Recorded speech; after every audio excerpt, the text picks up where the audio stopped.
Hello everyone, my name is Tarun Shrivastava और आप सभी का Ayu learn BAMS stuff team में वेलकम है। आज हम मिडिल ईयर की एनाटमी के ही वीडियो को कंटिन्यू करने जा रहे हैं, ठीक है। और लास्ट लेक्चर में हमने मिडिल ईयर के बारे में थोड़ा सा देखा था। इस लेक्चर में हम इसके इंडिविजुअल वॉल वाइज डिस्क्रिप्शन के बारे में देखेंगे। सबसे पहले हम इसमें मेम्ब्रेनस या फिर लेटरल वॉल को देखते हैं। Lateral wall means a wall away from the body, ठीक है। जो वॉल बॉडी से दूर है वो लेटरल वॉल है। मतलब कि अगर ये हमारा ईयर है, ठीक है, ये हमारी एक्सटर्नल एकॉस्टिक मीएटस है, यहाँ पर हमारी टिम्पैनिक मेम्ब्रेन है, टिम्पैनिक मेम्ब्रेन के बाद में ये हमारा मिडिल ईयर है, ठीक है। और इसके बाद यहाँ पर इनर ईयर का पार्ट आ जाता है। तो इसमें ये हुई हमारी medial wall, lateral wall, sorry, ये हमारी लेटरल वॉल, ये हुई हमारी मीडियल वॉल, ठीक है। तो हम इसमें लेटरल वॉल के बारे में सबसे पहले देखेंगे। लेटरल वॉल को दूसरा नाम होता है मेम्ब्रेनस वॉल। सबसे पहला जो हम इसमें डायग्राम देख रहे हैं वो कुछ इस तरह से है। आप देख सकते हैं कि सामने ये है हमारी एंटीरियर वॉल, ठीक। इसके पीछे हमारी कौन सी होगी? That is posterior wall, okay. ये जो आ रही है ये हमारी कौन सी है? मेम्ब्रेनस या फिर लेटरल वॉल, ठीक है। इसके आगे क्या है? यहाँ पर ये हमारा है एक्सटर्नल एकॉस्टिक मीएटस। एक्सटर्नल एकॉस्टिक मीएटस यहाँ पर है, कुछ इस तरह से प्रेजेंट है। और ये इधर पे ये हमारी हुई मीडियल वॉल, मीडियल वॉल, ठीक है। और इस मीडियल वॉल के उधर साइड पे क्या जुड़ा हुआ है? अपोजिट साइड पर इधर पे जुड़ा हुआ है हमारा इनर ईयर। ऊपर इसके रूफ, नीचे इसके ये है हमारा फ्लोर। तो इस तरह से हम सबसे पहले यहाँ पर हमें मीडियल वॉल पर या फिर मेम्ब्रेनस वॉल इसको इसलिए बोला गया, सॉरी लेटरल वॉल, ये जो हमारी लेटरल वॉल है इसको मेम्ब्रेनस वॉल भी बोला गया क्योंकि हम जब देखते हैं तो हमें लेटरल वॉल पर सबसे पहले क्या दिखती है? Tympanic membrane. This is our tympanic membrane. इस टिम्पैनिक मेम्ब्रेन को जब देखा जाता है, इसकी बाद में हम डिटेल एनाटॉमी भी पढ़ेंगे, पर इसमें हम देख सकते हैं टिम्पैनिक मेम्ब्रेन में ये हमारी क्या दिख रहा है? मैनेब्रियम ऑफ मैलियस, ठीक है। और इसका जो एंड होता है ये एंड एक आउटवर्ड प्रेशर क्रिएट करता है। दैट आउटवर्ड प्रेशर क्रिएट करता है, इस पॉइंट को बोलते हैं अम्बू, ठीक है। और बाकी हम इसमें देखते हैं मैल्यूलर फोल्ड्स कहलाते हैं कुछ, ठीक है। आगे हम इसकी देखते हैं और एनाटॉमी। अच्छा, नेक्स्ट डायग्राम में हम देख सकते हैं एक और बार टिम्पैनिक मेम्ब्रेन की लोकेशन के बारे में इसमें हम देख सकते हैं। This diagram exactly explains the location of tympanic membrane, ठीक है। इसमें हम देख सकते हैं टिम्पैनिक मेम्ब्रेन सेमी ओवल होती है शेप में, जिसका डायमीटर 9 to 10 मिलीमीटर होता है। इसका सरकमफेरेंस 1 सेंटीमीटर होता है। इसका जो सरकमफेरेंस है ये जो सरकमफेरेंस है ये 1 सेंटीमीटर होता है, ठीक है। और ये सेमी ट्रांसपेरेंट मेम्ब्रेन होती है। यहाँ पर हम इसकी लोकेशन देख सकते हैं एग्जैक्टली जो टिम्पैनिक मेम्ब्रेन होती है वो ऑब्लिकली प्लेस्ड होती है, ऑब्लिकली, ठीक है। मतलब स्ट्रेट नहीं होती है, ऑब्लिकली प्लेस्ड होती है और एक एंगल बनाती है पर्टिकुलर 55 डिग्री का एंगल, ठीक है। और इसकी लोकेशन के बारे में और थोड़ा सा बोलें तो बुकिश लैंग्वेज के हिसाब से इसमें लिखा रहता है कि the tympanic membrane is upward side से लेटरली होती है। आप देख सकते हैं अपवर्ड साइड से लेटरली है, ठीक है। और डाउनवर्ड साइड से मीडियली होती है। थोड़ा सा ये डाउनवर्ड साइड है और ये मीडियल साइड है, तो डाउनवर्ड से मीडियली, अपवर्ड से लेटरली, ठीक है।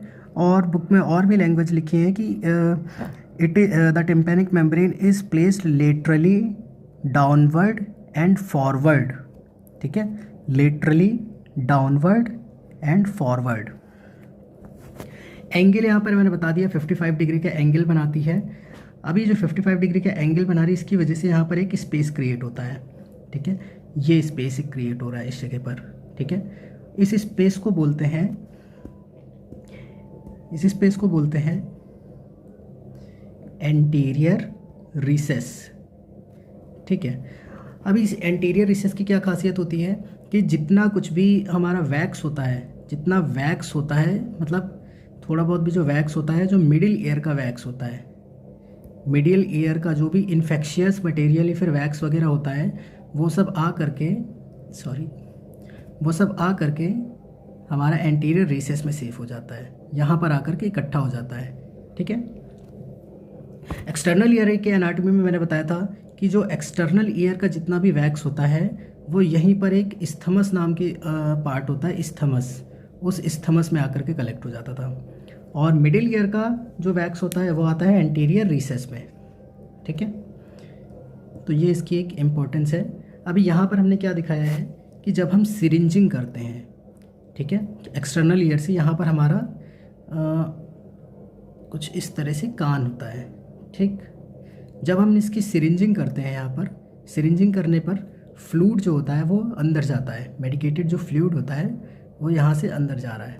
ठीक है, अंदर जाने के बाद टिम्पैनिक मेम्ब्रेन पर जाता है वो, और एक पर्टिकुलर एंगल से नीचे आकर के फोर्स के साथ में ये सारे मटेरियल को पीछे की तरफ ले जाता है और इसको कान से ईजिली बाहर निकाल देता है। तो ये इस सिरिंजिंग का फ़ायदा होता है और इस एंगल का भी फ़ायदा होता है कि जितना भी ईयर वैक्स होता है वो ईजिली बाहर निकल जाता है। चलिए नेक्स्ट डायग्राम पर आते हैं। नेक्स्ट डायग्राम में हम देख सकते हैं यहाँ पर, इसमें पर्टिकुलरली टिम्पैनिक मेम्ब्रेन की कुछ लेयर्स के बारे में बताया गया है। Layers of tympanic membrane, layers of tympanic membrane में हम देख सकते हैं सबसे पहले यहाँ पर हमारा क्या है, इधर पे हमारा ईयर है। ठीक, this is our year, basically this. ठीक, जब हम यहाँ से अंदर जा रहे हैं तो हमने देखा यहाँ पर ये हमारी एक्सटर्नल ऑडिटरी कैनाल या फिर एक्सटर्नल एकॉस्टिक मिएटस बोल सकते हैं इसको हम। सबसे पहले जो हमें लेयर मिलती है that is outer layer. Okay, outer layer जो कि होती है स्किन की और इसकी ओरिजिन होती है एक्टोडर्मल। इसके बाद जो बीच में हमें लेयर दिखती है दैट इज़ मिडिल लेयर जो कि फाइब्रस होती है and that is mesodermal in origin. M से मिडिल, एम से मीजो। ठीक है, और आउटर से एक्टो। देन इसके बाद तीसरी लेयर हमें मिलती है जो कि इनर मोस्ट लेयर होती है, मिडिल लेयर से थोड़ी अटैच्ड होती है और मैनेब्रियम ऑफ द मैलियस से पीछे बैकवर्ड जाती है। ये देख सकते हैं मैनेब्रियम ऑफ मैलियस से बैकवर्ड की तरफ जा रही है। ठीक है, आगे नहीं आती है, पीछे जाती है। ठीक है, इसका ध्यान रखना है हमें। That inner most layer is mucosal layer और इसकी ओरिजिन होती है एंडोडर्मल। तो यहाँ पर हम देख सकते हैं टिम्पैनिक मेम्ब्रेन एक ऐसा ऑर्गन है बॉडी का जिसकी ओरिजिन तीनों से होती है, that is ectodermal, mesodermal and endodermal in origin. और यहाँ पर मैंने बताया था एक एक्सटर्नल प्रेशर क्रिएट करती है जिसका नाम होता है अम्बू। ठीक है, इसमें हम बेसिकली टिम्पैनिक मेम्ब्रेन के बारे में ही बात कर रहे हैं कि जब हम ऑटोस्कोप से जब हम देखते हैं तो हमें टिम्पैनिक मेम्ब्रेन कैसी दिखती है। हम देख सकते हैं इसका एक पर्टिकुलर स्लाइट एंगल बन रहा है यहाँ पर। ठीक है, ये एक एंगल बनता है यहाँ पर, ये हमारा क्या है, एक पर्टिकुलर एंगल बनाती है। ठीक है, जैसे हमने पिछले में पहले डिस्कस किया है। इसके बाद हम क्या देखते हैं यहाँ पर कि ये जो पार्ट है, ये क्या है, मैनेब्रियम ऑफ मैलियस। इसके बाद ये पार्ट अम्बू जो एक्सटर्नल प्रेशर क्रिएट कर रहा था। इसके बाद हम क्या देख सकते हैं, और यहाँ पर कुछ हमें मैल्यूलर फोल्ड्स दिखते हैं। ठीक है, पोस्टीरियर मैल्यूलर फोल्ड्स। अभी हमने एक डायग्राम में, इस डायग्राम में हमने देखा था कि एक जो तीसरी लेयर थी, इनर मोस्ट लेयर, इसमें से कुछ पार्ट इसका पीछे जा रहा था बैकवर्ड। ठीक है, और जब हम डिटेल इसमें पढ़ते हैं तो ये पता चलता है कि जो टिम्पैनिक मेम्ब्रेन है, इस टिम्पैनिक मेम्ब्रेन का फॉरमोस्ट पार्ट, बहुत ज़्यादा पार्ट क्या बनाती है, मतलब बेसिकली इसकी दो लेयर्स मानी गई, दो पार्ट माने गए, जिसमें से बहुत ज़्यादा पार्ट जो बनाती है वो होती है पार्स टेंसा। ये इतना सारा पार्ट बना रही टिम्पैनिक मेम्ब्रेन का, दैट इज़ पार्स टेंसा। ठीक है, और मैनेब्रियम ऑफ मैलियस ये हम देख सकते हैं, ये है मैनेब्रियम ऑफ मैलियस। यहाँ पर मैनेब्रियम ऑफ मैलियस यहाँ पर भी हम देख सकते हैं। ठीक है, so this part is pars टेंसा।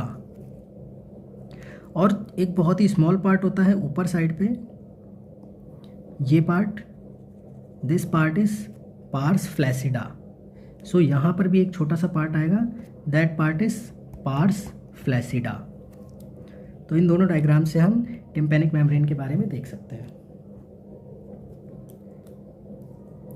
चलिए इसके बाद हम आगे बढ़ते हैं। यहाँ पर थोड़ी सी नर्व कनेक्शंस के बारे में बताया गया है, ये भी हमें जानना बहुत ज़रूरी है, इम्पोर्टेंट है।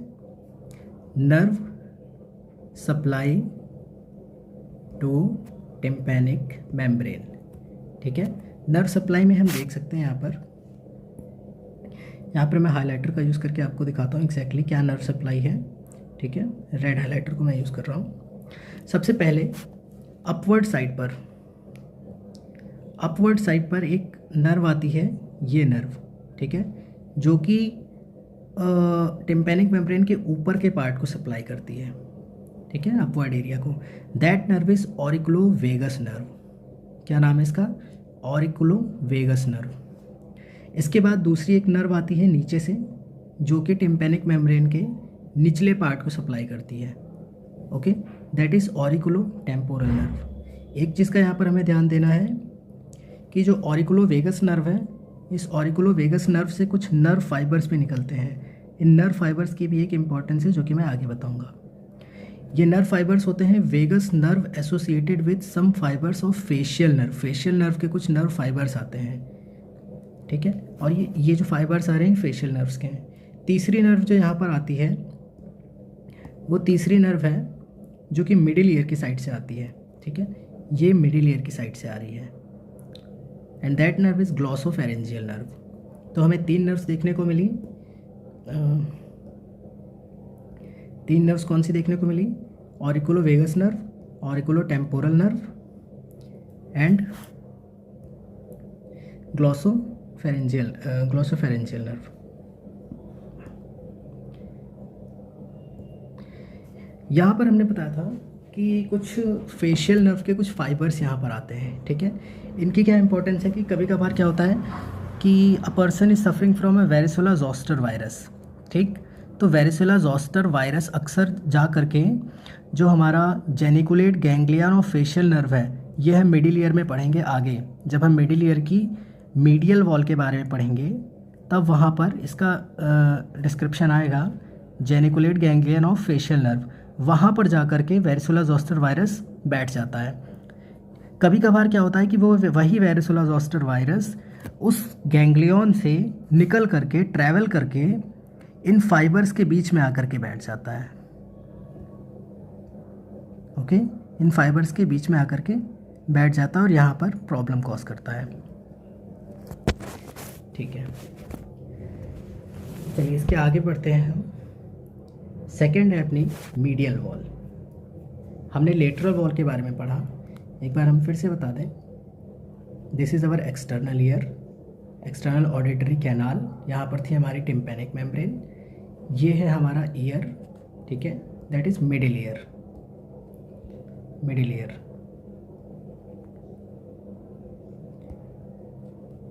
आप यहाँ पर देख सकते हैं ये है हमारी कौन सी wall? This is lateral wall, और ये है हमारी कौन सी? Medial wall. तो अब हम मीडियल वॉल के बारे में देखने जा रहे हैं। मीडियल वॉल के बारे में अगर हम देखें तो यहाँ पर हम एक डायग्राम को देख सकते हैं जो कि हमें बहुत ही ईजी एक्सप्लेन कर सकता है मीडियल वॉल के बारे में। एक बार फिर से बता दें, दिस इज़ अवर, ये है हमारी एंटीरियर वॉल, सॉरी एंटीरियर क्या no, this is our lateral wall, this is our lateral wall, this is our anterior wall, this is our posterior wall, ये है हमारी मीडियल वॉल, ठीक है, और ये हमारी क्या है? रूफ, ये रूफ है, और इसके नीचे जो दिख रहा है ये फ्लोर है। मीडियल वॉल के बारे में हम बात करें तो मीडियल वॉल में हम देख सकते हैं सबसे पहला स्ट्रक्चर जो हमें दिख रहा है वो है एक कैनाल, ठीक है। ये हमें जो पाइप जैसा दिख रहा है, ये पूरा जो पाइप जैसा दिख रहा है, ये पूरा एक कैनाल है, ठीक, जो कि मीडियल वॉल पर हॉरिजॉन्टली जाता है, ट्रैवल करता है, और देन पोस्टीरियर वॉल पर आकर के वर्टिकली ट्रैवल करता है, तो हम पोस्टीरियर वॉल के बारे में बाद में देखेंगे। सबसे पहले हमें कंसंट्रेट करना है मीडियल वॉल पर। मीडियल वॉल पर ये हॉरिजॉन्टली ट्रैवल कर रही एक कैनाल है, ठीक है। इसको बोला जाता है facial canal. This is called as facial canal. इस फेशियल कैनाल से फेशियल नर्व पास होती है। This is our facial nerve. Facial canal से फेशियल नर्व। इसके बाद जो हमें सेकेंड इंप्रेशन दिखता है that is our second canal. वो सेकेंड कैनाल किस चीज़ की होती है? This is impression of lateral semi circular canal. इसके पीछे होता है हमारा inner ear. Inner ear, inner year में सेमी सर्कुलर कैनाल्स होती हैं, जो कि आगे डिस्क्रिप्शन में देखा जाएगा, ठीक है। लेटरल सेमी सर्कुलर कैनाल्स होती हैं, यहाँ पर उसका इम्प्रेशन दिखता है। इसके बाद यहाँ पर हमें एक प्रोमोनेटरी भी देखने को मिलता है, दैट प्रोमोनेटरी, ओके। और प्रोमोनेटरी के बाद इसमें हम नेक्स्ट स्ट्रक्चर क्या देखेंगे? प्रोमोनेटरी के अंदर हमें टिम्पैनिक प्लेक्सस मिलेगा। प्रोमोनेटरी एक उभार होता है, एक outer expulsion, that is called as promontory. इस प्रोमोनेटरी के सुपीरियर पार्ट में, लेफ्ट साइड से सुपीरियर पार्ट में हमें एक विंडो देखने को मिलती है, दैट इज ओवल विंडो।